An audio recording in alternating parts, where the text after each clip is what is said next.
Good day, ladies and gentlemen, and welcome to the tank review of the Gepard, or Gepard as we call it in German.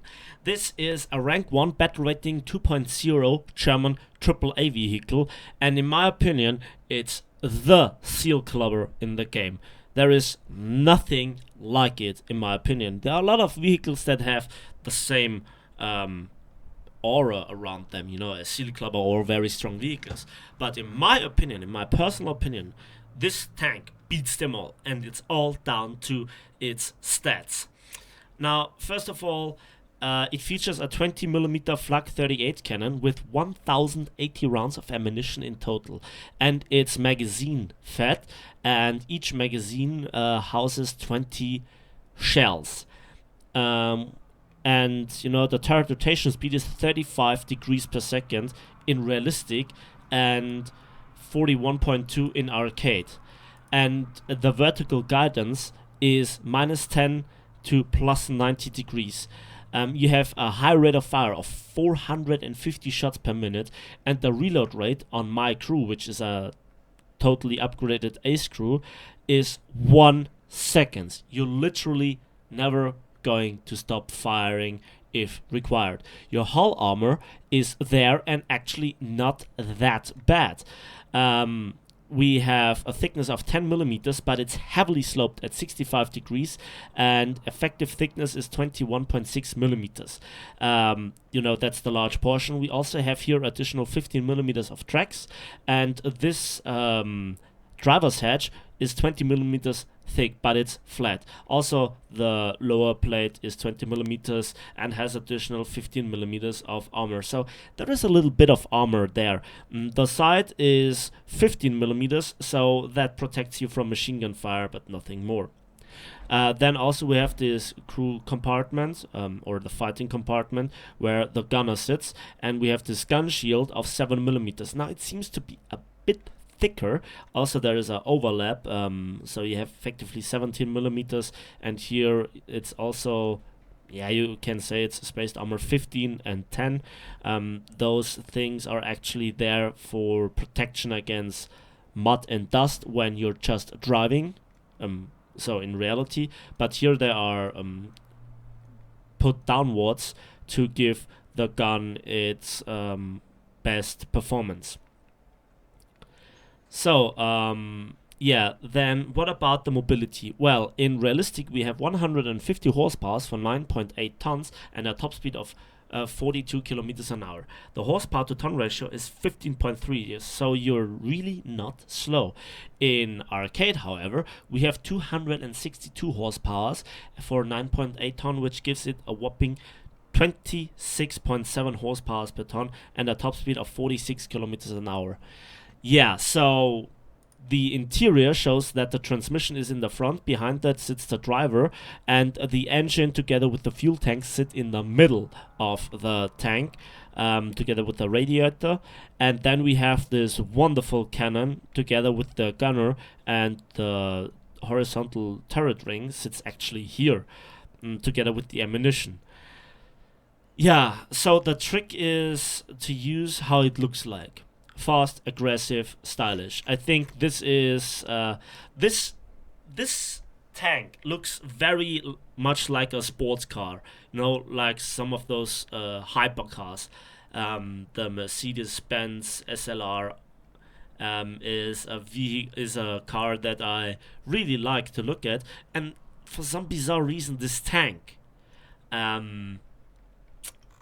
gets kind of the feeling for it, especially in arcade. Now you will see me featuring two gameplays. First of all, here, of course, arcade, but also realistic. And you will see that in both game modes, this tank, let's say, is kind of overpowered. But let's do some comparisons and upgrades and the ammunition. First of all, the modifications. You just need a few battles to get all the upgrades, but parts, a fire prevention system, and all the ammunition and this stuff here, like firepower and protection, are very important, especially crew replenishment if you really want to drive it more like a tank destroyer, which this vehicle is very good at, as you will see in the upcoming gameplay. First of all, you need to go to this Panzergranate 40, the HVAP, as soon as possible, because this makes it from something that is intended to shoot down aircraft to a real seal-clubbing machine. And there are not many tanks in the game that can withstand the firepower in the battle rating spread. This is the seal-clubbing machine, in my opinion, if I haven't mentioned it yet. So the stock belt is actually not that bad in terms of anti-aircraft purposes. You of course can upgrade it to the Heavit, but in the current state of the game, I think especially 20mm ammunition is a bit nerfed. Especially in the Operation Summer event, where you had to shoot down aircraft. Or was it the Operation Summer? Yeah, it was one of the weekend's missions. And I really didn't like it. The Panzergranate is interesting.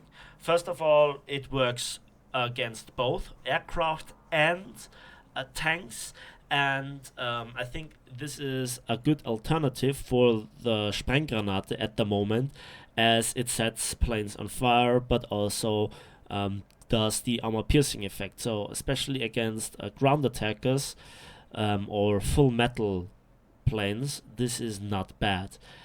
This works practically against everything but planes you have to hit more often. But against engines it works nice, and against crews this is practically a solid shot with a bit of spalling or fragmentation, but not too much. But it's the sheer mass, the sheer volume of firepower that you put into the enemy. Now, first of all, you can of course kill every tank with one shot, and especially at lower tiers in this battle rating spread, so from reserve tanks up to 3.0, you are able to penetrate their armor reliably with one shot, and the crew is packed so tightly together that one shell is often enough to kill them. Now, what about the crew? First of all, as you can see, I have the ace qualification, and it's not very expensive. I'm not sure how much it cost, like 20 gold needles. Was totally worth it. The driver is important, full driving skills, and also full vitality, as he is just one of two crew members. Then the gunner together with the tank commander and the tank loader. I guess all three skills are together for the tank commander, which is also the gunner and the loader. And of course, weapon reloading. You can see I'm down to 1 second. 1 second. That's really great. Again, you literally don't stop firing. For leadership, of course, and range finding and targeting as well. But you might not have, the experience points lying around to fully upgrade it all. But when you have a few higher tier tanks, just put it in your best crew and enjoy the seal clubbing. Yeah, so I think we covered it all. That's enough theory crafting. Let's hop in some gameplay, shall we? The first battle that I show you is on Port Novorossiysk. I hope I pronounced that right. And this is the tactic that makes you literally a nightmare for the enemy. They really need to hit your commander / gunner / loader to take you out. Everything else is just annoying. Now, you can see here the bad reverse speed of just 6 kilometers, which is really not that great.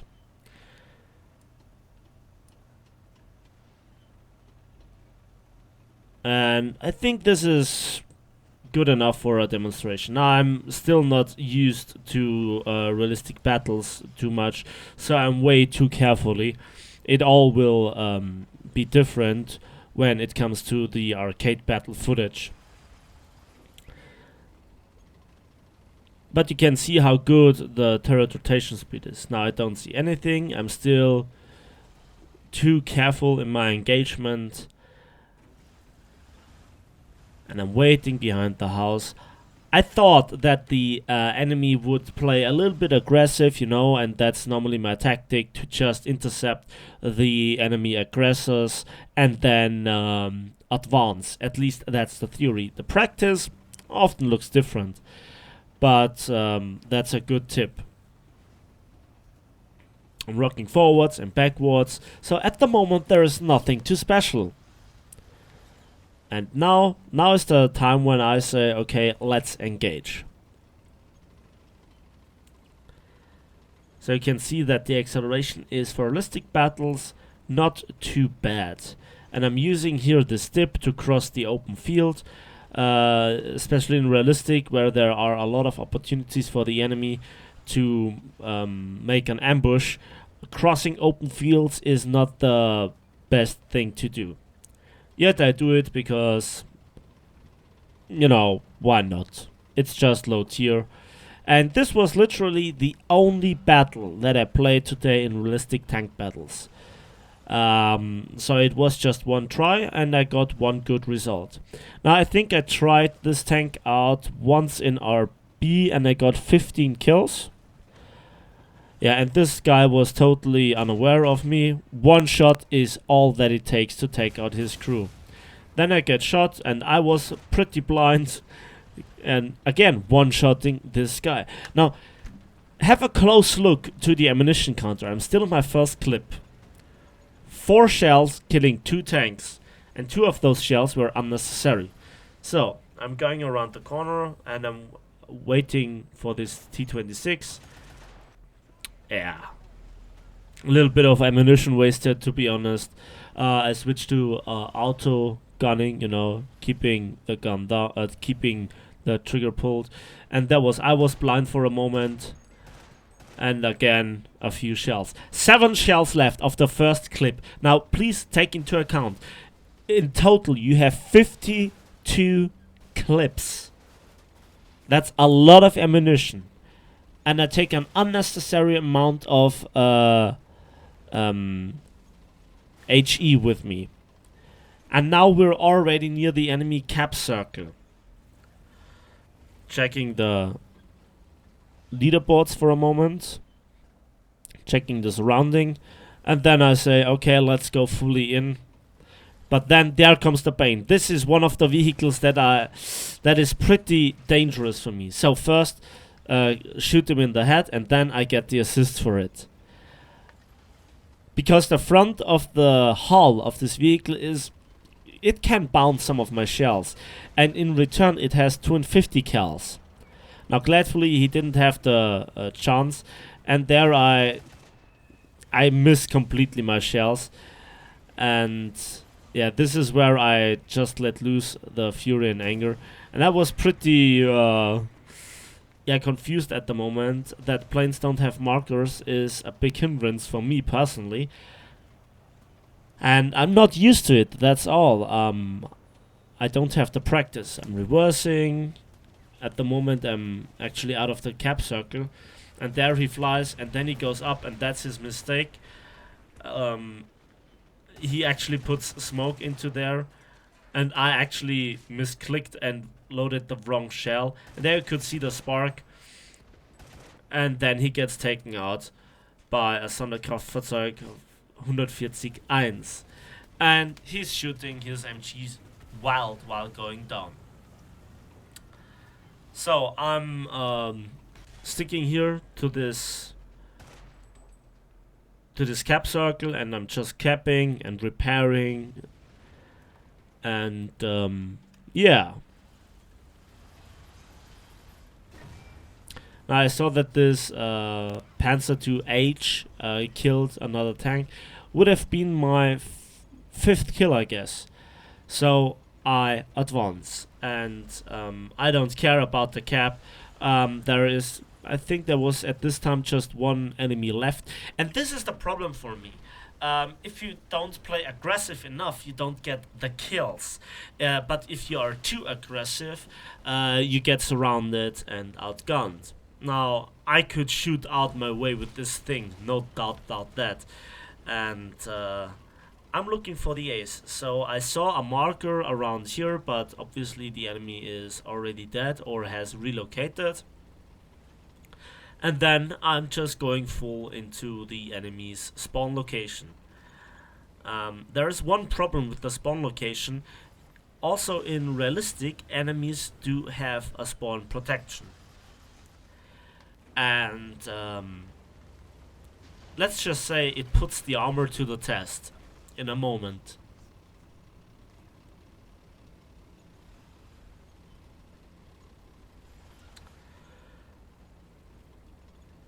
Now, this tank for me personally feels pretty slow, but it isn't. It's just slow because it's so ridiculously fast in arcade, in terms of acceleration and horsepower to ton ratio.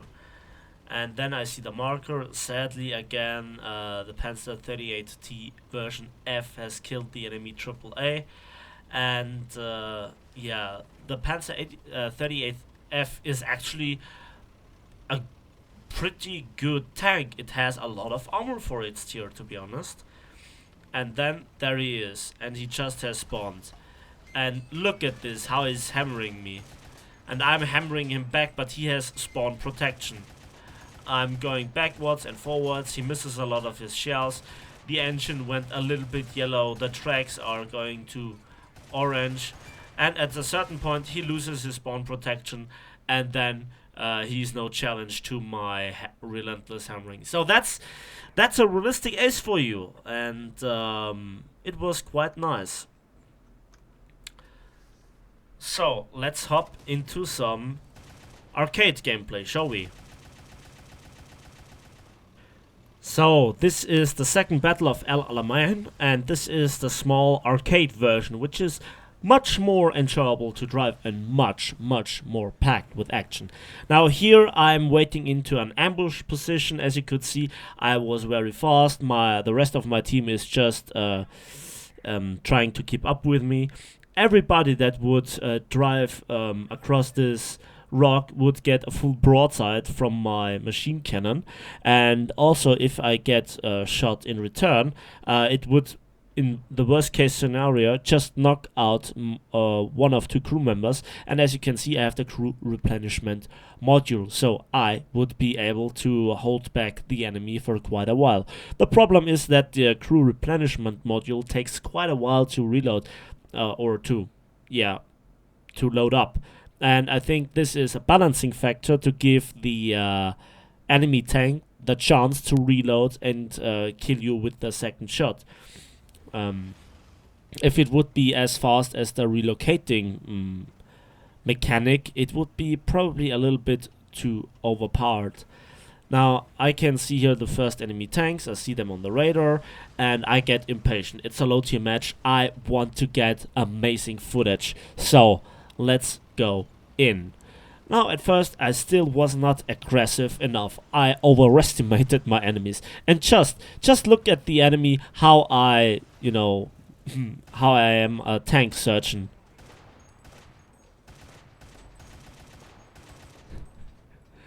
Killing them one by one. I've reloaded, kill assist, fair enough. This vehicle is, the LVT is pretty hard to knock out from behind as it is from the front. Just too big with too many crew members. So, and then there is nothing around here. And then I get shot in the back, and this is how unforgiving this vehicle is. Look at this. I just panic clipped him, to be honest, but that's my first kill. And this is the good thing about the armor. It's too thin to set off fuses from APHE shells, but it's thick enough to hold back machine gun fire. And look at this. Then I realized it's the radio gunner that is left. One hit and that's enough. Now, at this moment, I'm really not looking at my ammunition counter, and it's really not necessary. Shame I missed him. And this is the part where the action really hammers in. And there are a lot of enemy tanks. Poor bastards. This is where the seal clubbing really becomes obvious. And this is a foolish mistake to actually bother with artillery strikes, because your gun is... Just watch this. Just watch this. One-shotting people left, right, and center. He is obviously waiting for me, but the pure firepower, the magnitude of firepower, no enemy tank can keep up with it. Just spraying and praying, killing on the move. You can do literally everything with this tank. Yeah, this is how broken this vehicle is. The problem is you can't nerf it. First of all, due to historical facts, and this guy is actually, doing the smart thing. I knew that I crippled both of them, and this is, clipping the enemy. He was dealing with single shots, this Panzer II, and that was pretty smart because the reload rate is 6 times higher. 6 times for an ace crew. Not everybody does have an ace crew, and this is where I just sprayed the Panzerjäger. My 11th kill. Have you counted so many kills? I really need the kill counter, otherwise I would forget how many kills I get, and I'm not done yet. This is where I say the seal clubbing comes in. Another LVT. And this time I have the front of this vehicle, and yeah, he was damaged a lot. So, and then again, I can't keep up with speaking as fast as I kill the enemies. This thing is ridiculous. It's borderline overpowered. Now back to the nerfing. You can't nerf it because it has to fulfill the the anti-aircraft role. So the gun performance. Yeah, the only thing you could really nerf is to take away the HWAP, but even then, you could still deal a lot of... it's so ridiculous. You still could deal a lot of damage with the API.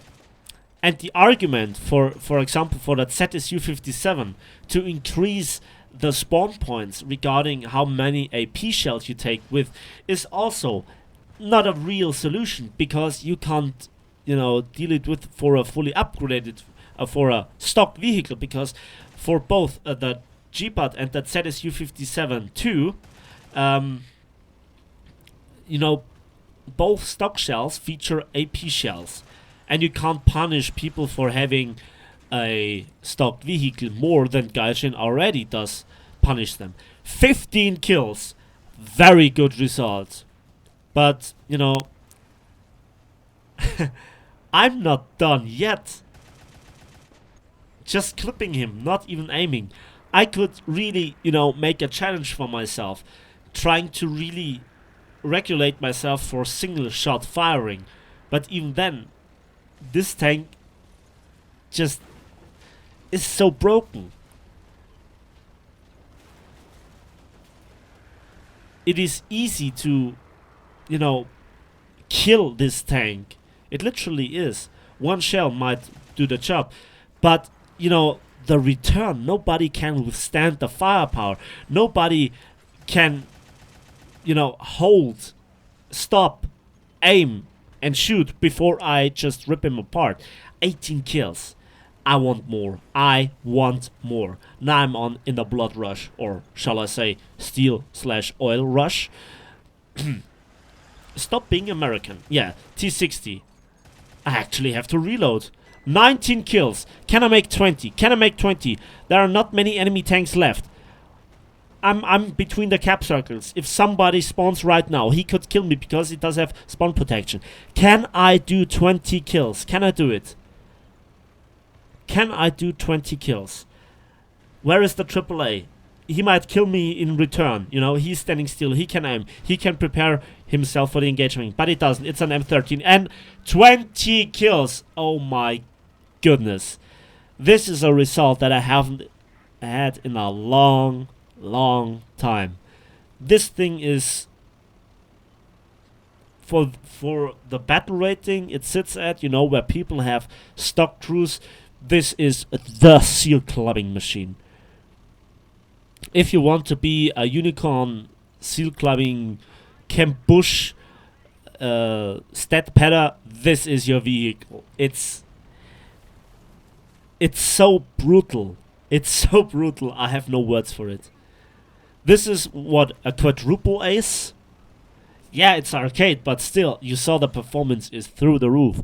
And, the only thing restricting your kills is how many enemies there are. So, let's have a quick look at the post-battle result screens, and let's begin with the realistic battle. And we can see for 5 kills, And 2 assists, I got 23,000 silver lines and 1,882 research points, and I was first in team with 1,382 score points. So, yeah, and then let's have a look at the arcade stats. And for 20 kills and 3 assists, I got 40,000 silver lines and 3,602 research points. You know, that's just a brutal result, even for low tiers. And I was obviously first with 3,987 score points. So, I hope you enjoyed this tank review. Please let me know if you want to see more of those low tier stuff. And thanks for watching. Thanks for listening. Please give this video a like if you did. Subscribe if you want to see more. And see you next time on the battlefield.